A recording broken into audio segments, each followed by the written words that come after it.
xeyir olsun, hədəf proqramını təqdim edirik və yaxın şərqdə savaşın 17-ci gününə artıq şahidlik edirik. Müharibə hər gün daha da gərginləşir və bu gərginlik artdıqca dünya iqtisadiyyatına da ciddi zərərlər, zərbələr vurmağa başlayır. Bir birjalara diqqət yetirsək, gərgin bir volatilliyi, dalğalamalar artıq müşahidə edirik. Ötən həftə sonu nisbətən eniş nümayiş etdirən neft bu gündən etibarən yenidən bahalaşmağa başladı. Proqnoz 150-200 dollar ətrafındadır. Əgər bu baş verərsə, dünyada yeni iqtisadi böhran, qlobal inflyasiya və ərzaqda xüsusən bahalaşmalar müşahidə olunacaq.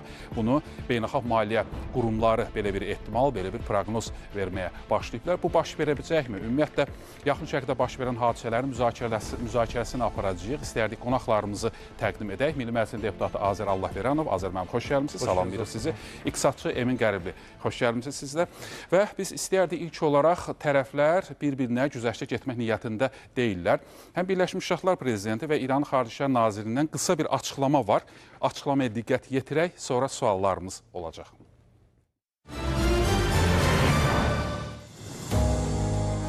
Tehran və Vaşinqton arasında dialoq davam edir və İran tərəfi razılaşma əldə etməyə çalışır. Biz danışıqlar aparırıq. Onların razılaşma üçün hazır olduğunu düşünmürəm, amma buna çox yaxındılar. İran, ABŞ və İsraillə davam edən hərbi münaqişədə geri çəkilmək niyyətində deyil. İran yalnız ABŞ prezidenti İslam Respublikasına qarşı apardığı təcavüzkar siyasətin və hərbi əməliyyatların yanlış olduğunu tam dərk etdiyi ana qədər müharibəni davam etdirəcək. Təzyiq və hədə-qorxu dili ilə Tehrana şərt diktə etmək cəhdləri nəticəsiz qalacaq və hər bir hücuma mütənasib cavab veriləcək. Müharibənin dayandırılması üçün əsas şərt ABŞ-nin regiondakı müdaxiləçi siyasətinə son qoyması və İranın suverenliyinə hörmət etməsidir.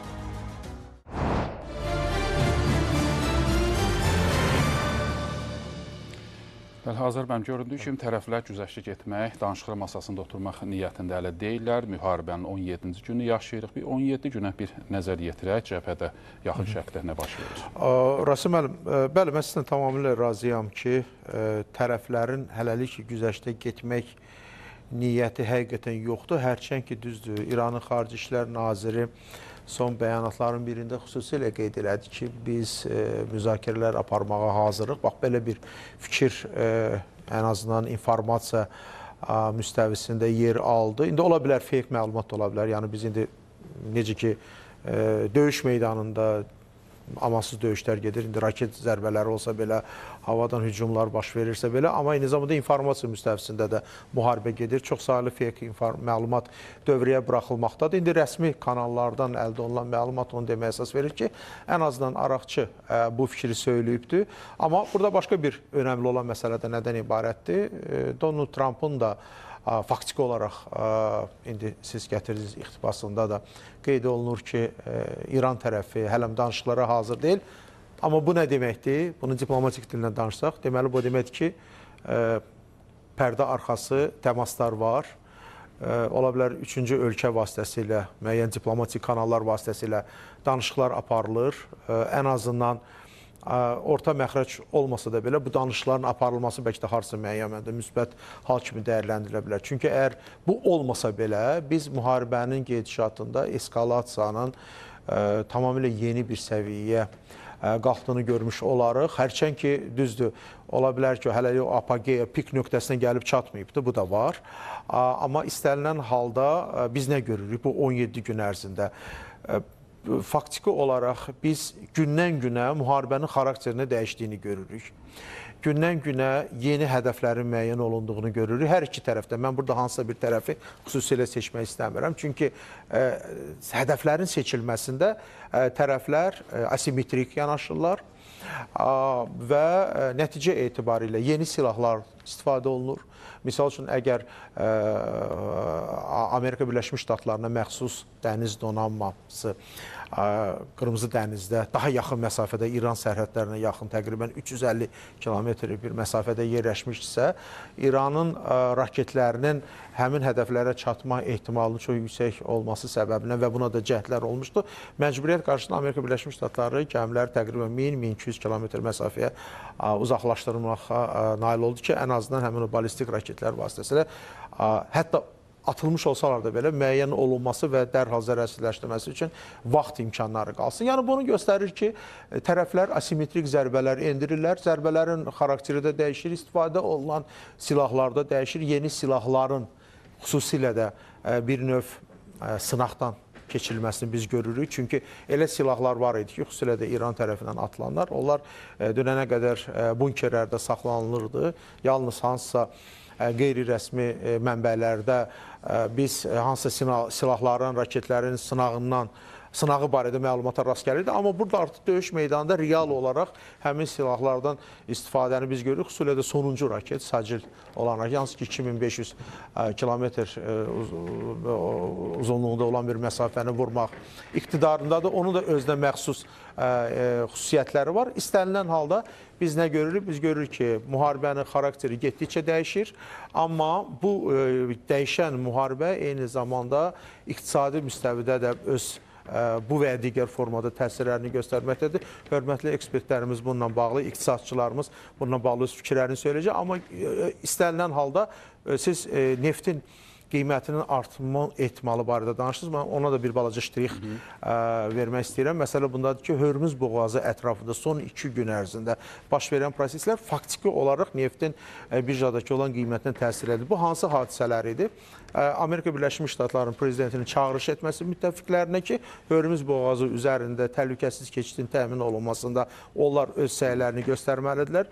Çin, Hindistan, Yaponiya, Cənubi Koreya kimi dövlətlər, hansı ki, Hörmüz boğazının əsas benefisiarları hesab olunurlar. Hərçənd ki, onlar hələm yekdil qərar verməsələr də belə, amma təhlükəsiz keçid barədə də, daha doğrusu təhlükəsiz keçidin təşkil olunmasında iştirak etmək niyyətini hələm açıqlamayıblar. Hərçənd ki, onlar birbaşa olaraq Hörmüz boğazından asılı bir vəziyyətdədirlər. Həmin o siz dediyiniz dalğalar neft birjasına bilavasitə bununla bağlıdır. İndi demək olmaz ki, sabitləşibdir. Çünki növbəti zərbələr və Hörmüz boğazı ətrafında gedən proseslər istər-istəməz bu prosesə birbaşa olaraq təsir göstərir. Minnətdar Azər müəllim, elə iqtisadçıların fikirlərini öyrənmək istəyərdim.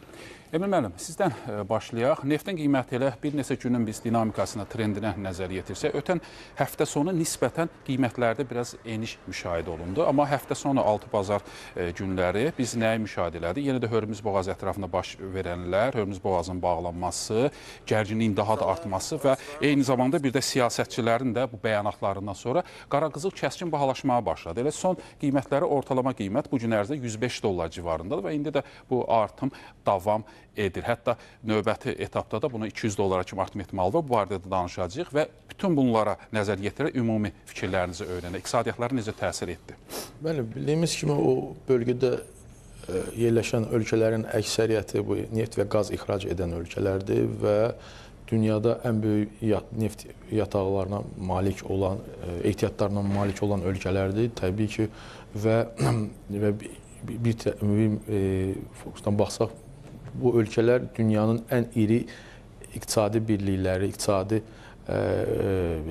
arlıqları, ölkələri təmin edirlər. Xüsusən də Qərbi Avropa ölkəsidir, sonra Çindir, Hindistandır və digər ölkələrdir. Bunların dünya iqtisadiyyatına payı kifayət qədər çox olduğuna görə, ən böyük istehlakçılar olduğuna görə təbii ki, təsirsiz ötüşməyə bilməz. Burada digər amillər də var. Bildiyimiz kimi, neft özü bir bazis bir elementdir. Neft və qaz bazis bir elementdir. Məsələn ki, orada qaz ixrac olunursa, qazdan bildiyimiz kimi kübrə və digər məhsullar əldə edilir. Beynəlxalq Valyuta Fondunun hesablamalarına görə hər 10% neft qiymətinin artımı dünya iqtisadiyyatında inflyasiya 0,4-0,5% təsir edir. Lakin onu da nəzərə almaq lazımdır ki, burada ancaq neftdən kifayətlənmirik. Burada ənənəvi nəqliyyat dəhlizləri var ki, onların da təsirini belə deyək, üstələsə görərik ki, kifayət qədər təsir yüksəkdir.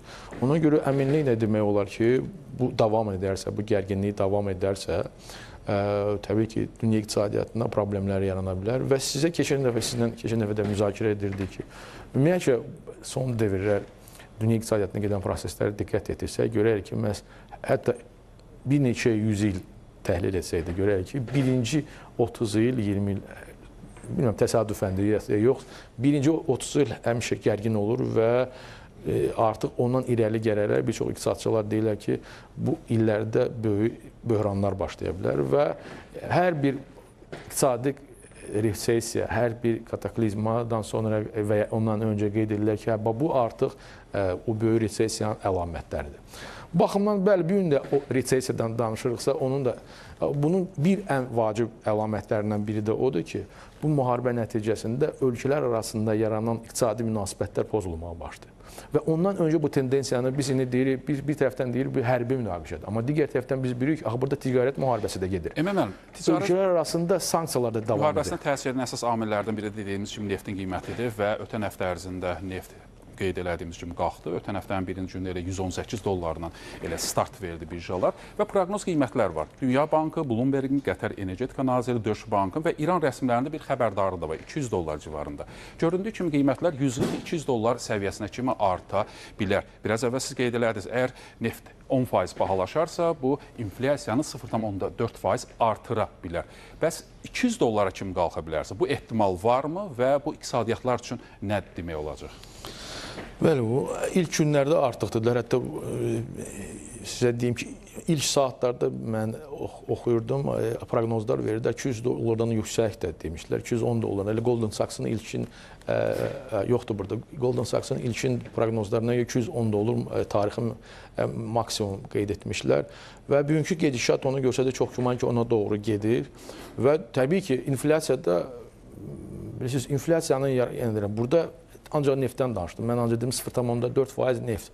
Amma bir amilə nəzər almaq lazım. Burada nəqliyyat dəhlizləri də pozulub. O deməkdir ki, çox güman ki, inflyasiyanın yaranma səbəbləri və inflyasiyaya təsir edən amillər daha çoxdur. Xüsusən də qida məhsulu. Dərhal biz hiss elədik, tutaq ki, hələ hərbi münaqişə başlamadan öncə, yanvar ayında FAO-nun indekslərinə baxsaq, görə qida məhsullarında artıq 1,5% artım var idi. Bu günlərim artıq bu rəqəmlər düzü dəqiq deyil, müharibə hələm təzə başlayıb. Artıq 5-10%-ə qədər artım müşahidə oluna bilər. Səbəb də nədir? Bildiyimiz kimi burada həmçinin bu ərazidə biz neftdən danışırıq. Amma burada qaz da ixrac olunur. Dünyanın 25%-i bu ərazidən ixrac olunur.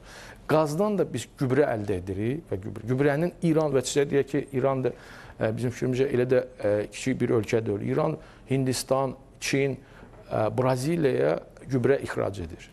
Yəni, ən azından bir növ hesablamalar göstərir ki, qısa zaman ərzində onların ixracatı azalarsa, qısa zaman ərzində 10-15% qida məhsulu, xüsusən də buğdada 10% artımı biz müşahidə edə bilərik. Buğda da bu bildiyim ki, bazı bir məhsuldur. Buğdanın qiyməti artarsa, digər sahələr zəncirvari təsir edəcək. Yəni ki, burada 1 neft, 2 qaz, nəqliyyat dəhlizləri, 3 və o zəncirvari ən çox da bazı element olduğuna görə bu qlobal inflyasiyaya təsir edəcək imkanları genişdir və onu da nəzərə almaq lazımdır ki, 2020-ci ildə qlobal problemlər deyirdiksə, bir münaqişələr və s. deyirdiksə, daxili Mərkəzi Bankın digər qurumların biz siyasətinə diqqət yetirsə, əsas hədəf məhz qlobal inflyasiyadır. Dünya İqtisadi Forumunun gəlin mövzularına diqqət yetirək, orada da qlobal inflyasiyadan söhbət gedir. Yəni ki, bu günlərin o dediyimiz qlobal resesiyanı yaradacaq səbəbsə elə inflyasiya ola bilər. Inflasiyanın da hətta neft son dövrdə bildiyimiz kimi neft və qaz problemi həll olunmuşdur. Əsas inflyasiya təsir edən biz nefti daha çox vurğuluyuq. Burada mən xüsusi qeyd etməliyəm. Nəqliyyat dəhlizlərinin özü inflyasiyanı yaradan əsas amildir. Bu günlərin ənənəvi olaraq biz 20-25% deyiriksə, bu bölgədə biz görürük ki, o bölgədən məhsulu artıq daşınmır. Orada çox əhəmiyyətli, Çinlə Avropa dünyanın ən böyük nəhəng iqtisadi varlıqlarıdır. Onlar arasında dövrəyə azalır. Hindistan bir növ durmadan inkişaf, o da o bölgədədir.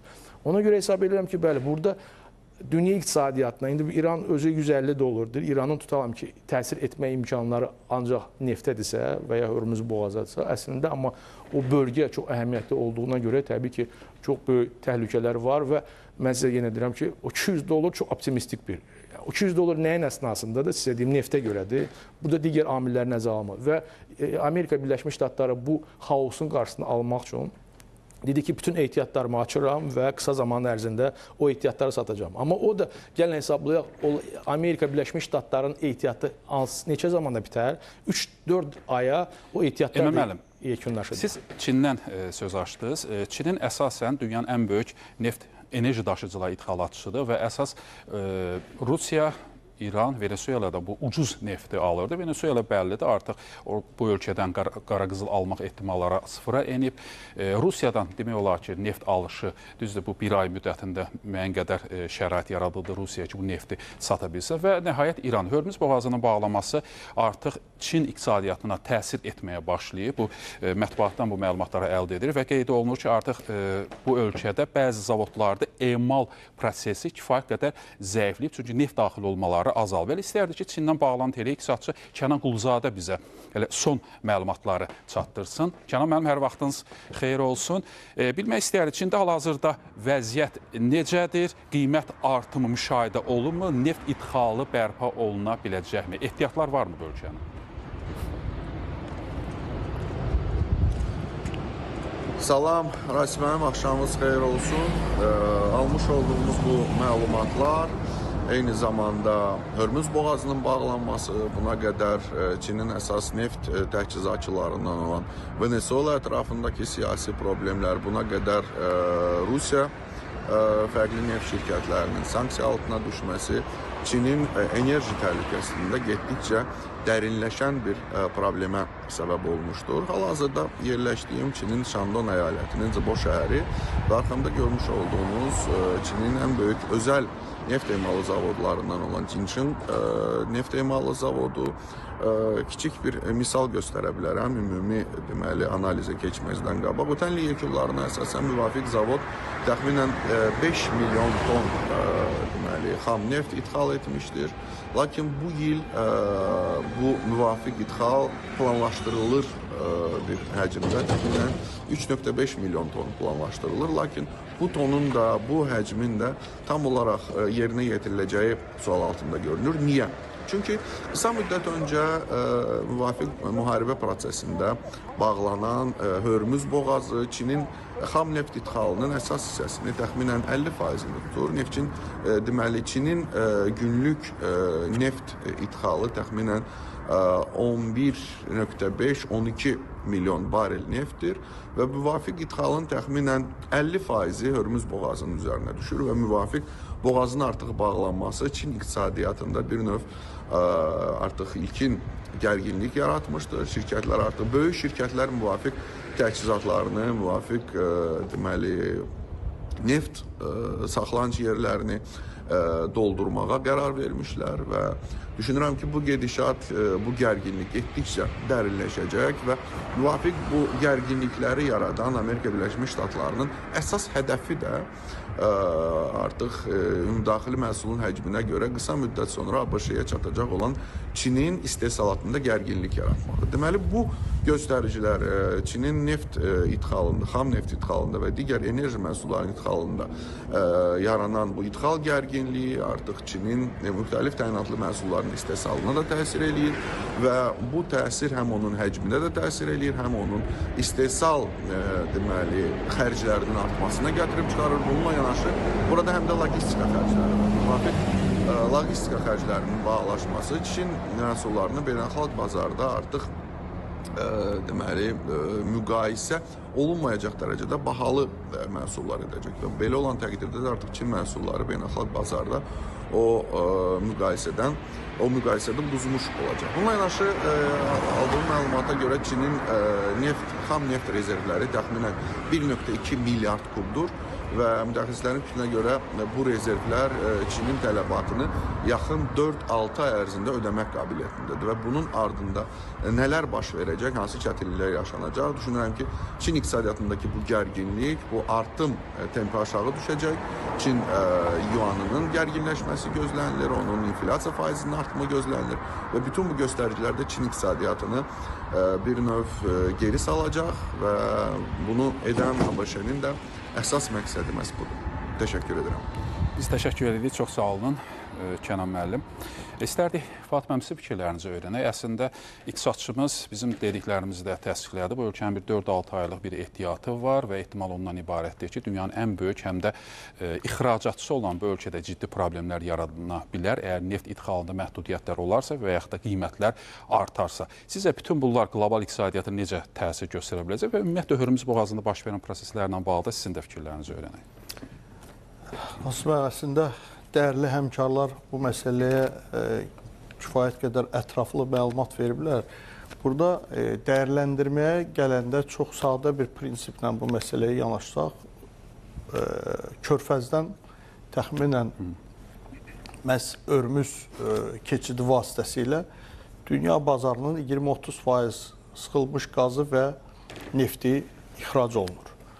Belə olduğu halda məsələ buradadır ki, bu ixracatın özünün tərkib hissəsinə, coğrafiyasına diqqət yetirsək, bunların təxminən 85% neftin və 83% təxmini yuvarlaq olaraq sıxılmış qazın istiqaməti Asiyadır. Bu Çin, Hindistan, Yaponiya və belə deyək, Cənubi Koreya. İndi bu məsələdə bayaq dəyərli həmkarım Emin bəy o xüsusi vurğuladı. Burada problem qiymətin bahalaşmasında deyil ki, neftin qiyməti bahalaşacaq və bu günlərin o hansısa bir təsiri olacaq. Məsələ buradadır ki, belə vəziyyətdə neftin özünün çatdırılması, yəni logistikanın pozulması və paralel olaraq da bu xidmətin özünün də bahalaşması bu yükü demək olar ki, problemin şahələnməsinə şərait yaratmış olur. İstəyirəm, ancaq sığorta 300% qiyməti 300%. Tamamilə doğrudur.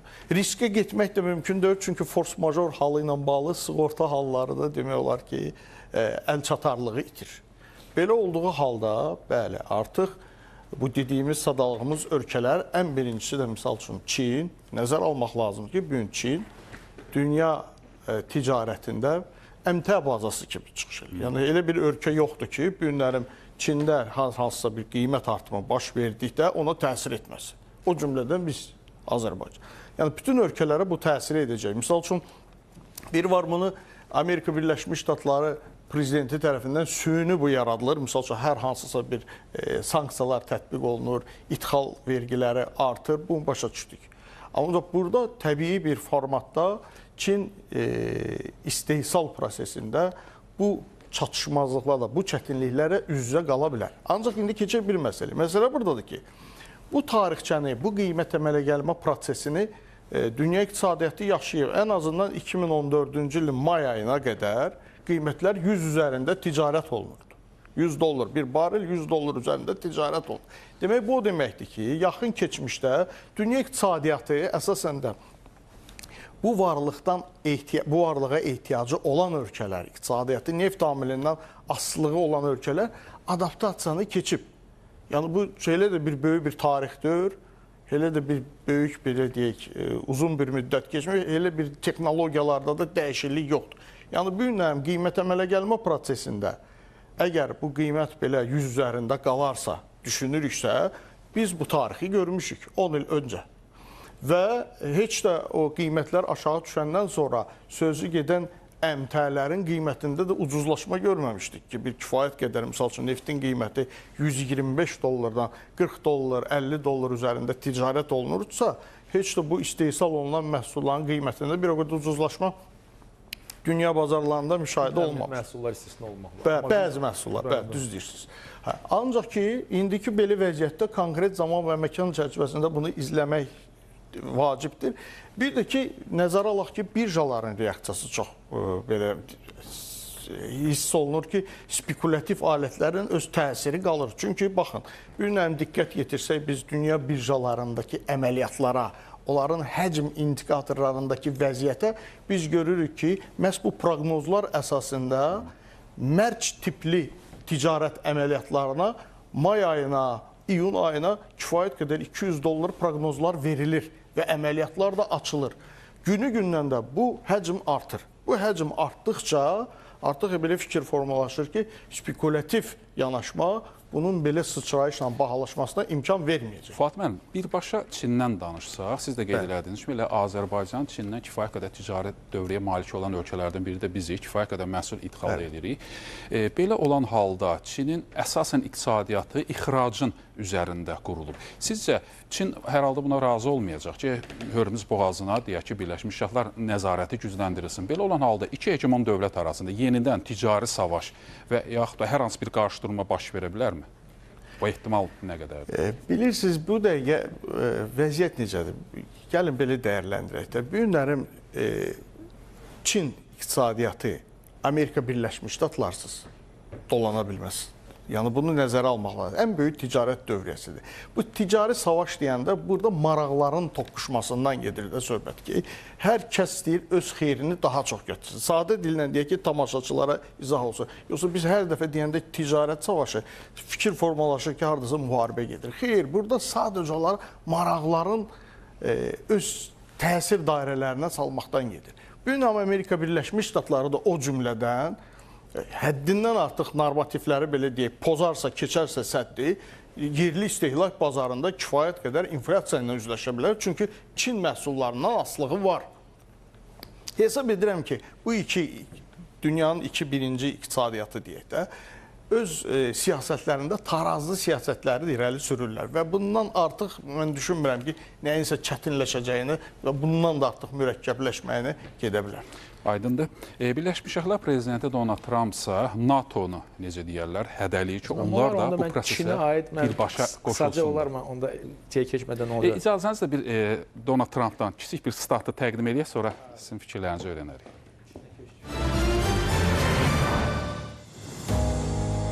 Şimali Atlantik Alyansına üzv dövlətlər Hörmüz boğazının blokadadan çıxarılmasında ABŞ-yə kömək etməsələr, NATO-nu çox pis gələcək gözləyir.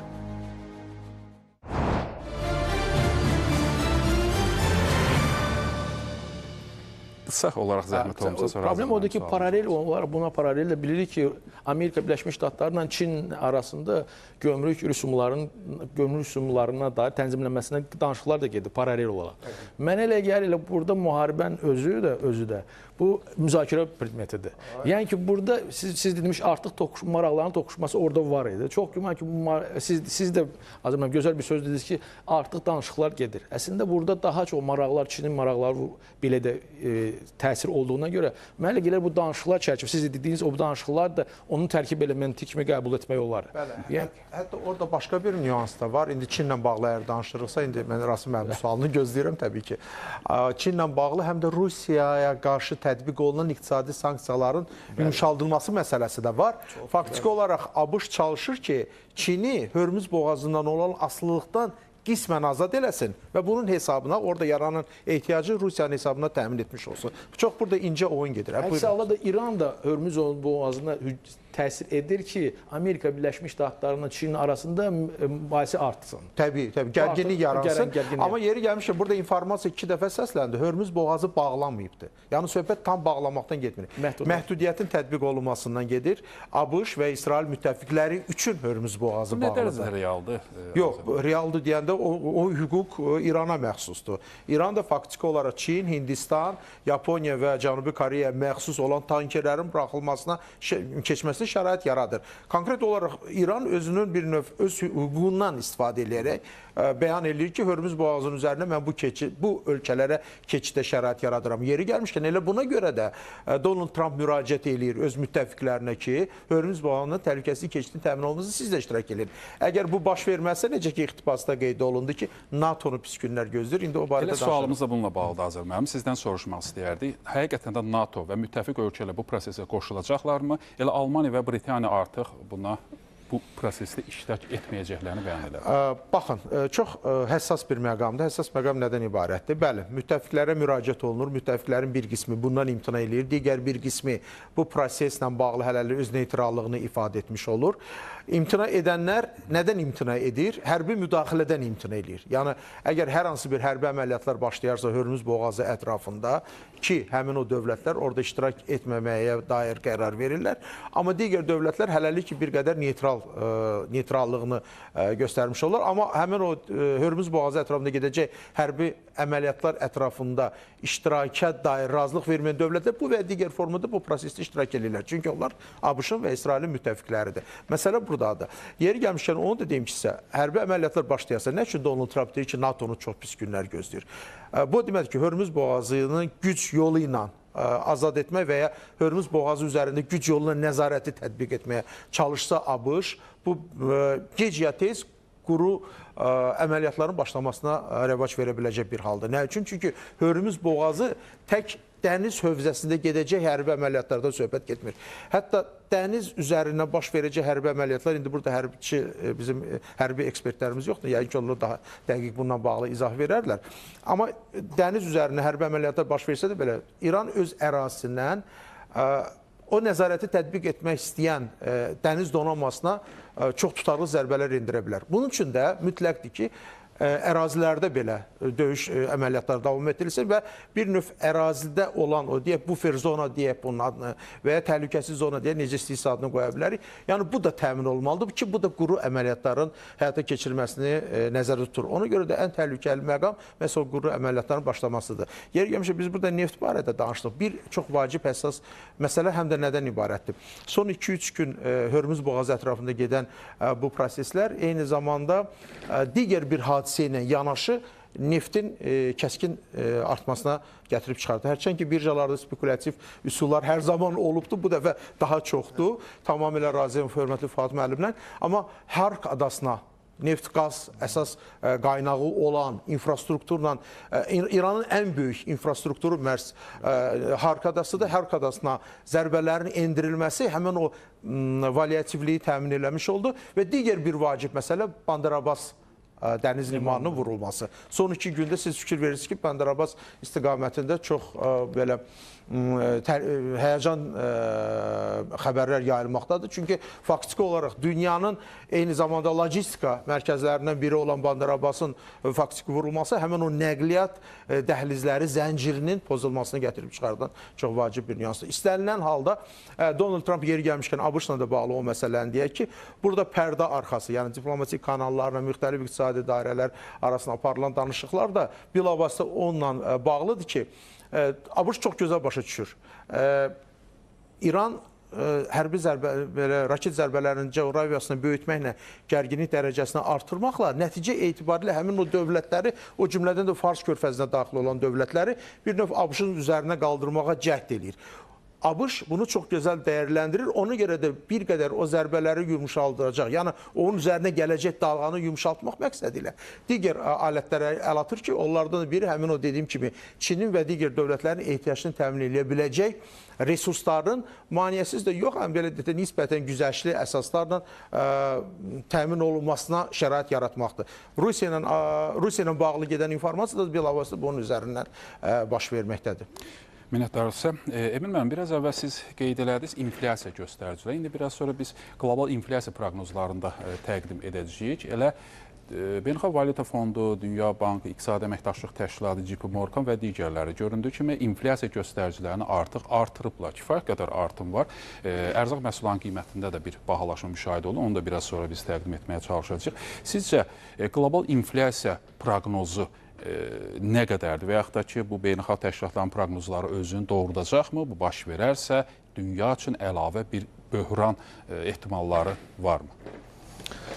Bilirsiniz, siz eləyəcəm ki, bundan öncəki sualla da əlaqələndirim. Bəli, inflyasiyanın artımı paraleli olaraq burada korrelasyon asıllıq var. İnflyasiyanın artımı dərhal iqtisadi artımın da azalması deməkdir. Yəni ki, iqtisadi və ikinci bir məsələ, bəli, bunu götürsəydi, bu təsir, inflyasiya təsiri bütün dünya üzrə olsaydı, bu hələ gözəl, deməli, belə proqnozlardır. Problem odur ki, bundan öncə Fuad müəllim də qeyd edir, Çin dünyanın ən çox istehsal edən bir ölkəsidir. Və bu proqnozları biz ümumi dünya iqtisadiyyatı üzrə götürsəydi, deyərdik ki, bu normaldır. Amma nəzərə alsaq ki, burada daha çox təsir olunacaq ölkə Çindir, demək ki, bunun fəsadları daha çox olacaq. Çin birisi durmadan, Çin və Hindistan, bildiyimiz kimi, ən çox dünya iqtisadiyyatında iqtisadi artımı arxasınca aparan qüvvələr əsasən bu ölkələrdir. Misal üçün, Avropada orta, hətta 10 il ərzində 3%-dən, hətta 2%-dən artıq iqtisadi artımı biz müşahidə etməmişik. Amerika Birləşmiş Ştatlarında səfər pandemiyadan sonra ən maksimal 3,5 oldu. Yəni ki, bu iqtisadi artımın yüksək tempları əsasən şərq ölkələri və ya Latin Amerika'dır. Ona görə bu günlərim bu artım ümumi götürülüb, konkret deyil və bugünkü vəziyyətdən irəli gələrək. Amma bu Çin amili nəzərə alsaq, mənə elə gəlir daha böyük fəsadlar yaradacaq. İkinci, siz bir məqama... Mən çox üzr istəyirəm, bu sizin də biraz əvvəl qeyd elədiyiniz kimi neftin 10% bahalaşacağı təqdirdə bu proqnozlardır. Amma bunu $200, 150 və 200 dollara qalxarsa bu proqnozun artıq bir 7% civarında olacağına bağlı da ehtimallar var. Özdə ki, sizə deyim ki, bu çox həssas olduğuna görə daha əsas, yəni ki, bir hissəsi dərhal sizə deyirəm 1,1% dedilər ki, artıq yanvarda artım var, artıq hər qida deməli gübrə və digər məhsul, artıq qida məhsullarından 5% təsir etdi. Yəni ki, bunun biz deyirik və inflyasiya deyəndə burada ancaq qida məhsulları demək ki, burada bütün məhsullardan söhbət gedir, orta statistik məlumatdır. Yəni ki, ayrı-ayrı məhsullara gedir, xüsusən də qida məhsullarda bunların artımı daha da çox ola bilər, faizlər daha da yüksək ola bilər. Və ümumiyyətlə qeyd edilək ki, biz neçə illərdir biz qeyd edirdik və Çin möcüzəsindən danışırdıq. Əslində Çin möcüzəsinin bir neçə sirri var və tutalım ki, hətta müqayisə gətirirlər. Niyə görə Azərbaycanda biz Çinə rəqib ola bilmirik? Gördüyümüz kimi Çin 30 il ərzində digər ölkələr müəyyən qiymətə neft alırdısa, Çin ondan dəfələrlə aşağı alırdı. Bu bir səbəb. İkinci səbəb bu illər ərzində... Xammal ehtiyatını ucuz qiymətlə təmin edirdi. İkinci bir səbəb 30 il ərzində Amerika Birləşmiş Ştatları Çinə qarşı tətbiq etdiyi gömrük rüsumları nisbətən az idi, nəinki digər ölkələrə. Səbəb nə idi? Bildiyimiz kimi Amerika Birləşmiş Ştatlarında istehsal olunan məhsulların 70% Çində idi və Amerika Birləşmiş Ştatları öz məhsullarına qarşı rüsum yüksək tətbiq etməmişdi. İndi Çin son 10-15 ildə artıq öz məsələləri üstəliyib və ona görə Trump birinci prezident seçkiləri nə ilə başladı? Gömrük tariflərinin artırılması. Əslində gömrük tarifləri yüksək deyil, sadəcə olaraq deməli orta səviyyəyə gətirmiş. İndi deməli o çıxır ki, Rasim müəllim, dünyanın ən iri iqtisadiyyatlardan biri Çinin və Hindistan günləri xüsusən də sənaye məhsulları təmin edən ölkədə bu problem yaranırsa və kənd təsərrüfatı ilə məşğul olan Asiya ölkələrinə təsir olarsa, bunun fəsadları dəfələrlə çox olacaq və hesab edirəm ki, artıq ölkələr və dünya iqtisadiyyatı bu kataklizmalara hazır olmalıdır. Emin müəllim, kənd təsərrüfatı məhsullarının qiymətlərində bahalaşma ilə bəzi proqnozlar var. Yəni beynəlxalq maliyyə təşkilatları belə bir ehtimallar sərgiləyiblər. Göründüyü kimi taxıl, yağlar, şəkər, süd tərəvəzdə daha yüksək faizlərlə kifayət qədər artımlar var. Fatih müəllim, bu rəqəmlər sizə nə deyir? Hətta bəzi beynəlxalq valiyyə fondu 4-6 ay ərzində elə çörəyin kifayət qədər bahalaşacağı ilə bağlı belə bir proqnozu var. Sizcə necə təsir göstərəcək? Birincisi, onu qeyd eləyək ki, bu BMT-nin ərzaq təhlükəsizlik proqramının son 10 illik bir cədvəlinə diqqət etsək, dinamik artım hər zaman var. Yəni, bu proses gedir. Bu proseslə yanaşı da ki, müəyyən bir qarşıdurmalar, toqquşmalar, elə bir ölkələr, misal üçün Rusiya, Ukrayna arasında olan proses və yaxud da ki, indiki bu yaxın şərqdəki olan proseslər, bunlar hamısı dolayı yolla ərzaq istehsalına belə deyək də, bahalaşmasına şərait yarada biləcək bir mühit formalaşdırır.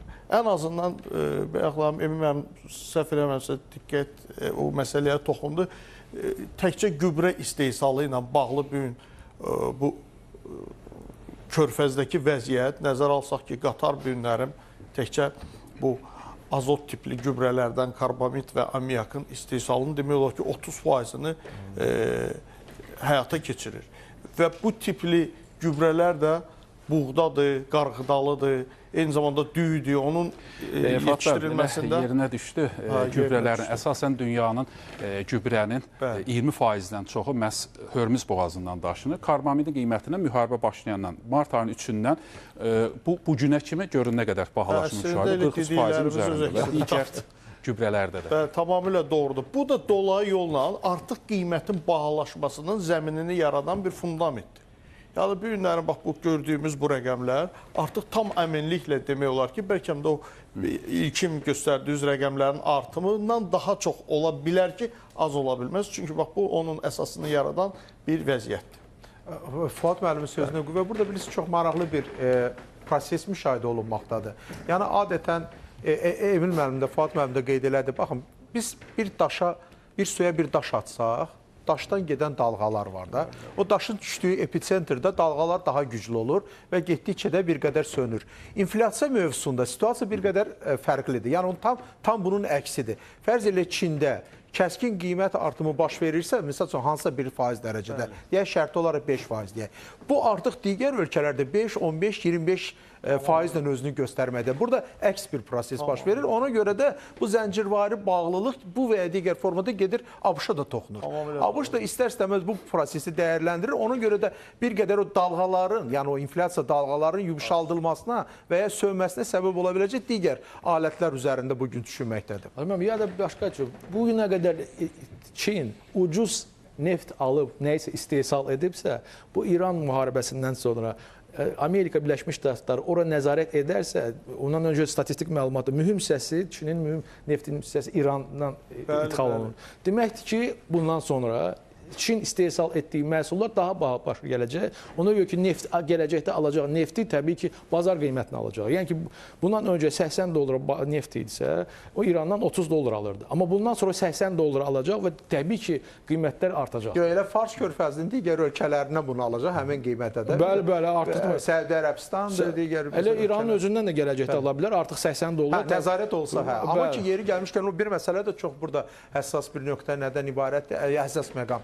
İranda, yəni müharibənin 17 günü ki, biz necə verilişi başladıq, şərti olaraq 3 hissəyə bölsək, 3-cü mərhələ, yəni 3-cü hissəsi ondan xarakterlikdir ki, burada daha çox kritik infrastrukturun vurulduğunu biz görürük. Misal üçün, əvvəlki günlərdə siz fikir versəz, İran ərazisində olan kritik infrastruktur vurulmurdu. Neft, qaz hasilatı ilə məşğul olurdu. Deyildi ki, bizə qalsın. Trump deyildi, bizə qalsın. Amma gördülər ki, yox, buradan faktiki olaraq daxil olan maliyyə hesabına yeni silah təchizatı, yəni nə bilim istehsalı və digər məsələlər ortalığa çıxırsa, bəlkə də ola bilsin proksi qüvvələri bu və ya digər formada dəstəkləmə elementləri varsa, onda neft-qaz infrastrukturu artıq legitim bir hədəfə çevrildi. Azər müəllim, sizə növbəti sualımız olacaq, amma ilk öncə Avropa İttifaqının ali nümayəndəsi Kaya Kallasdan bir açıqlama var. İstərdik ki, onun fikirlərini, sizin münasibətinizi öyrənək.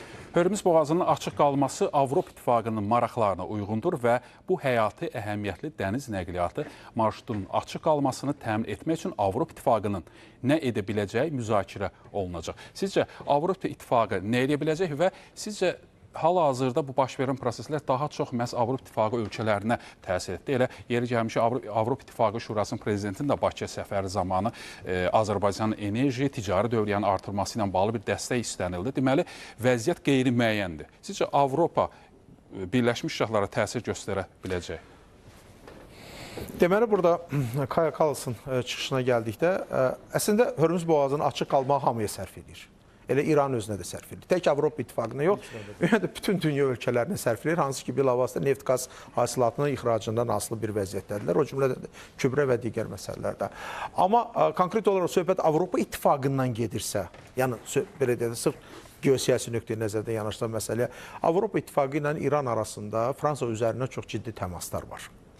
Və bu təmaslar barədə də zaman-zaman biz danışmışıq. Xüsusilə də son 2025-ci ildə baş verən 12 günlük müharibə zamanında bu məsələyə xüsusi bir işarə elədik biz.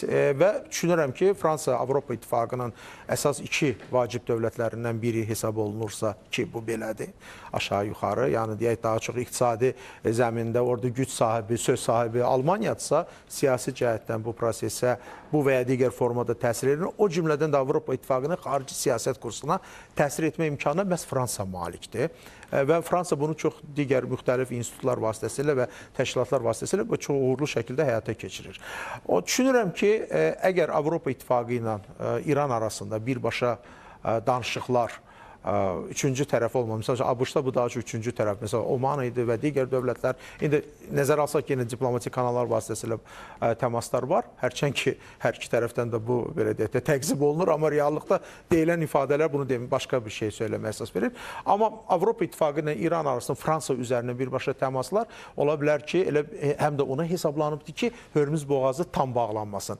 İndi Avropa İttifaqı tam bütövlükdə ABŞ-ın və İsrailin müttəfiqidirmi? Yox. Nəzərə alsaq ki, Qəzza, Fələstin və digər mövzularda Avropa İttifaqı ilə ABŞ arasında məlum qarşıdurma baş verdi. Münxen Təhlükəsizlik Konfransında da bu özünü göstərdi və digər proseslərdə bu özünü bu və digər göstərdi. İran mövzusunda da yenə də burada bir hiss olunacaq dərəcədə həmrəylik yoxdur.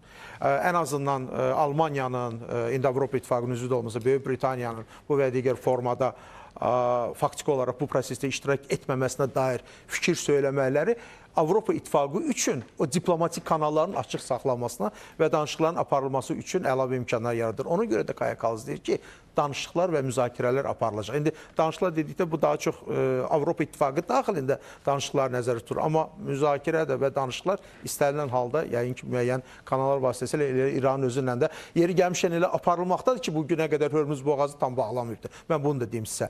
Çünki İran istəsəydi Hörmüz boğazını tam bağlaya bilərdi. Amma bağlamadı çünki bu İranın özünə də lazımdır. Biz 17 günə iqtisadi, siyasi, hərbi təsirlərinə nəzər yetirdik, amma müharibə, savaş davam edir. Elə istərdik hər birinizdən soruşaq. Bundan sonraki prosesləri necə dəyərləndirmək olar Emin müəllim? Məsələn, Körfəz ölkələrinin təkcə turizm sektoruna statistik məlumata əsasən bir gün ərzində 600 milyon dolların üzərində bir zərər dəyir. Sizcə proseslər hara kimi gedəcək və yaxud da bu ölkənin yeni iqtisadi xəritəsi necə cızmaq olar? Biz elə sizin Azər müəllim verdiyi sualla əlaqədar olduğuna görə olar mən birinci oradan başlayım. Bu gün əslində bu müharibənin gedişatında biz Çini toxunduq, Hindistanı toxunduq, Avropa yaddan çıxdı. Əslində Qərbi Avropa daha çox ziyan çəkən bölgələrdən biridir və mənə elə gəlir hətta Amerika Birləşmiş Ştatlarının Rusiya qarşı və öz ehtiyatlarını buraxmağın səbəbi odur ki, siz düzgün buyurursunuz, Avropa xüsusən də Fransanın təzyiqləri kifayət qədər çoxdur, digər tərəfdən Çin. Amma ümumiyyətlə müharibənin gedişatı deyirlər ki, gündəlik xərclər kifayət qədər çoxdur, Amerika Birləşmiş Ştatlarının xərci çoxdur, uzun müddət buna dözə biləcəklərmi? Problem ondadır ki, Amerika Birləşmiş Ştatlarının son 20-30 ildə ən böyük, xüsusən deyərəm son 5 ildə ən böyük problemlərindən biri odur ki, bizim iqtisadçımız da qeyd etdi. Bu günlərim Amerika Birləşmiş Ştatları durmadan öz dünya iqtisadiyyatının öz mövqeyini itirir. Və mövqeyi də artıq bundan, tutaq ki, 10 il bundan ancaq sənaye məhsullarında idisə, bu günlə artıq yüksək texnologiya məhsulları, xüsusən də avtomobil sənayesi son bir ildə bildiyimiz ki, alternativ enerjini işləyən Çin artıq bazardan rəqabəti odur. Və təbii ki, Amerika Birləşmiş Ştatları bu günlərim İranda müharibə aparmaqla da Çinin mövqeyinin zəiflənməsi mənə elə gəlir Amerika Birləşmiş Ştatlarının böyük strateji bir hədəflərinə yönəlib və bugünkü gedişat da, baxınız, yəni ki, görürük ki, Amerika Birləşmiş Ştatları Çini zəiflədir, digər tərəfdən Avropa Birliyi görür ki, qısa zaman ərzində artıq qazın qiyməti kifayət qədər artdı və biz proqnozlaşdırırıq, günlərim Avropada qazın qiymətinə gələn qışa qədər uzanarsa neçə olacaq, nə qədər olacaq, bilmək olmaz. O daha ötən həftə maksimal 8 dollara kimi yüksəlmişdi. Bəli, amma bu il bu uzun müddətli olarsa daha böyük təsirlər ola bilər və Rusiya təbii ki, burada, yəni ki, bu problemi həll olunması üçün Rusiyadan müəyyən sanksiyalar azala bilər ki, bugünkü durumu belə də civlovlanmaq üçün. Hesab edirəm ki, bəli, bütün bu hadisələr, yəni ki, biz bilavasitə proseslərdən danışaq, ümumi uzun müddətli strategiyaya baxsaq, görərək ki, bəli, burada ünvanlanıb daha çox hədəflər var. Təbii ki, ən çox da burada ziyan çəkən qonşu ölkələr olacaqdır. Bu bölgədə olan, yaşayan ölkələrdə həm turizm deyirik, burada ənənəvi o ölkələr arasında müvafiq infrastruktur olar. Bir infrastruktur dağıdılır. Yəni ki, bir infrastruktur biz deyirik ki, o limanı siz deyirsiniz, bir limanı bərpa eləmək üçün milyardlarla pul lazım, onu gələcəkdə bərpa eləmək. Bilməm, həm İran tərəfi, ərəb ölkələri, siz deyirsiniz turizm. Təbii ki, turizm uzun müddət insanlar ora gəlir. Ticarət dövriyyəsi. İran Azərbaycana ithal elədiyi, yəni Azərbaycanla İran ticarət dövriyyəsinə biz baxdıqda orada 85-90% elə İranın üzərinə düşür. 644 milyon dollardır. Onun 614 milyonu elə 97%. İrandan Azərbaycana ithal olunan 17 gündə bu qədər ziyan varsa, siz təsəvvür gətirin, bu aylar üzrə olsa və biz nəyi müşahidə edirik? Orada təbii ki, hərbi və iqtisadi obyektlərdir. Yəni ki, bu get-gedə bu artarsa, təbii ki, bu dünya iqtisadiyyatının əhəmiyyətli dərəcədə Fars körfəzi... Humanitar böhran birbaşa olaraq bütün sahələr... İqtisadi böhran... Yəni ki, vaxtımız çox az qalıb. Qeyd elədiyimiz kimi biz 17 günə nəzər yetirdik bütün aspektlər üzrə. Elə istərdik Fuad müəllim sizdən də, Azər müəllim sizdən də soruşaq. Bundan sonraki prosesləri necə dəyərləndirmək olar? Qısa olaraq qeyd eləsək, məsələn, İran tərəf özünü qalib sayır və digər ölkələr yenə də İranı məğlub sayır. Bu qalib kim görünür? Buyurun Fuad müəllim. Rasim abi, əlbəttə ki, bütün kriteriyalardan, bütün göstəricilərlə Amerika Birləşmiş Ştatları burada, yəni heç o müqayisə olunası deyil. Mən bilmirəm hansı nöqteyi nəzərdən İranı qalib hesab eləmək olar. Ancaq bütün göstəricilərlə, inkişafla, yanaşılan texnologiya ilə aydın məsələdir ki, Amerika Birləşmiş Ştatları, ancaq bununla yanaşı da onu deyim ki, bütün ümumilikdə isə gedəcək vəziyyətlə bağlı. Bu müddətindən asılıdır. Əgər bu müddət həqiqətən də bu münaqişənin müddəti uzanarsa, iqtisadi cəhətdən çox parametrlərdə dəyişikliklər olacaq. Dünya baxışlarında dəyişiklik olacaq. Enerji daşıyıcılarından kənarlaşma sürətlənəcək, hansını ki biz gözləyirik illərlə. Digər göstəricilər, yəni çox sürətli turizm sektorundan investisiyaların kütləvi şəkildə geri çəkilməsi artıq bütün dünyada gedə bilər bu proses. Çünki nəzərə alın ki, Birləşmiş Ərəb Əmirlikləri turizmin ziyarətgahı kimi qəbul olunan bir məkandır. Azər müəllim, siz çox qısa olaraq. Çox qısaca onu deyim ki, biz hələlik 17 günü dəyərləndirdik və indən belə də bir 17 gün və da bəlkə də 34 gün bu müharibə davam edərsə, bu böyük fəlakətlərə gətirib çıxardacaq. İstənilən halda indi udan tərəf kim olduğunu sual verirsiniz. Mən sizə deyə bilərəm ki, udan tərəf elə bölgə olacaqdır. Çünki həmin o söhbət elədiyimiz inflyasiyalar və fəlakətlər, böhranlar məhz bizə yaxın olan bölgələrdə baş verəcək. Çox sağ olun Azər müəllim, dəyərli iqtisadçılar, minnətdarıq dəvətimizi qəbul etdiyiniz üçün. Bəli, hörmətli tamaşaçılar, biz yaxın şərqdə baş verən gərginin artan gərgini iqtisadiyyatlara təsiri mövzusunu müzakirə etməyə çalışdıq. Biz ayrılan vaxt burada yekunlaşdı. Sağ olun, sağlıqla qalın.